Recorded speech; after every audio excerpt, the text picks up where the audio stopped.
देख रहे हैं Bharat 47 news. Iman tours and travels बेहतरीन सुविधा के साथ लोगों को करा रही है उम्रा। महाराष्ट्र में महायुति गठबंधन ने प्रचंड बहुमत के साथ सत्ता में वापसी की। चुनाव के नतीजे आने के काफी दिन के बाद देवेंद्र फडणवीस ने मुख्यमंत्री पद की शपथ ली।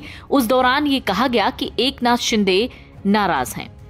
उनके साथ एनसीपी प्रमुख अजित पवार और शिवसेना सुप्रीमो एकनाथ शिंदे ने भी पद और गोपनीयता की शपथ ली थी। इसके बाद फिर एक ब्रेक हुआ और नागपुर में कैबिनेट का विस्तार हुआ।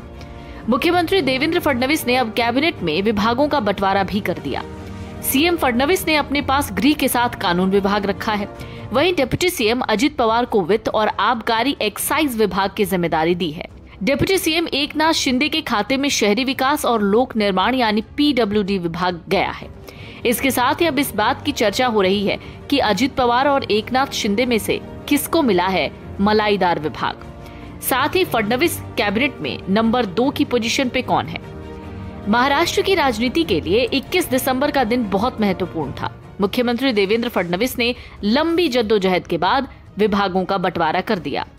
बताया जा रहा है एकनाथ शिंदे ने कुछ विभागों को शिवसेना के खाते में डालने की बात कही थी। उनकी डिमांड आखिरकार नहीं मानी गई। वो जो विभाग चाहते थे उन्हें वो नहीं मिला। बताया ये भी जा रहा है कि होम डिपार्टमेंट को लेकर खींचतान थी। आपको याद होगा कि ऐसा भी कहा जा रहा था कि एकनाथ शिंदे गृह मंत्रालय चाहते हैं। हालांकि अब ये विभाग सीएम फडणवीस ने अपने ही पास रखा है और इससे पहले भी ये विभाग उन्हीं के पास था। दूसरी तरफ अजित पवार को महत्वपूर्ण फाइनेंस डिपार्टमेंट दिया गया है। इसके साथ ही एक्साइज डिपार्टमेंट भी उन्हीं के हाथ है। वहीं शिंदे को शहरी विकास और पीडब्ल्यूडी डिपार्टमेंट दिया गया है। आपको बता दें एकनाथ शिंदे महायुति गठबंधन में मुख्यमंत्री रहे हैं। अजित पवार को फाइनेंस के साथ ही एक्साइज डिपार्टमेंट तो दिया गया है। इन दोनों विभागों को दुधारू गाय माना जाता है, यानी यही है असली मलाईदार विभाग। ऐसे में ये माना जा रहा है कि अजित पवार के मन की मुराद पूरी हो गई।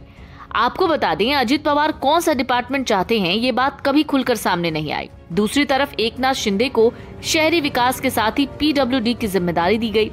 ये दोनों डिपार्टमेंट भी बहुत बेहतर होते हैं। हालांकि मुद्दे की बात यह है कि फंड तो फाइनेंस डिपार्टमेंट से ही आएगा।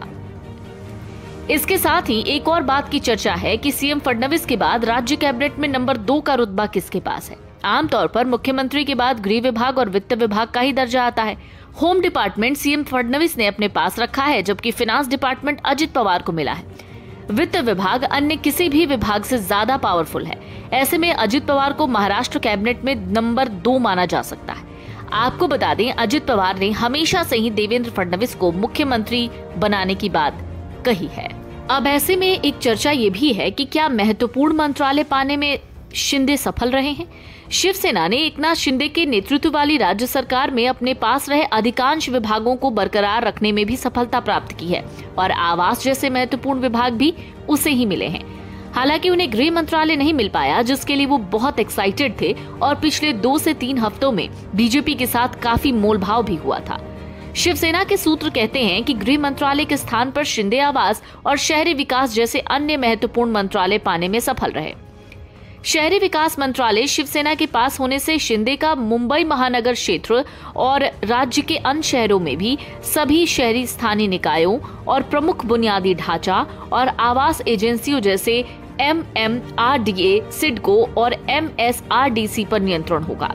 शिंदे के अलावा शिवसेना के 11 अन्य विधायकों ने शीतकालीन सत्र शुरू होने से एक दिन पहले पिछले हफ्ता नागपुर में मंत्री पद की शपथ ली थी। शिंदे ने शहरी विकास, आवास और लोक निर्माण जैसे महत्वपूर्ण विभाग अपने पास रखे हैं, जबकि उदय सामंत को उद्योग और मराठी भाषा मंत्रालय दिए गए हैं। कैबिनेट मंत्रालयों के अलावा पार्टी ने राज्य मंत्रियों के विभाग भी अपने नाम किए हैं। आशीष जायसवाल को वित्त और योजना, कृषि, राहत और पुनर्वास, कानून और न्यायपालिका, श्रम योगेश कदम को गृह, शहरी राजस्व, ग्रामीण विकास और पंचायती राज, खाद्य नागरिक आपूर्ति और उपभोक्ता संरक्षण, खाद्य और औषधि प्रशासन राज्य मंत्री बनाया गया है। लेकिन सीएम फडणवीस ने अपने पास गृह विभाग और कानून विभाग रखा है। वहीं ईमान टूर्स एंड ट्रेवल्स बेहतरीन सुविधा के साथ लोगों को करा रही है उम्रा।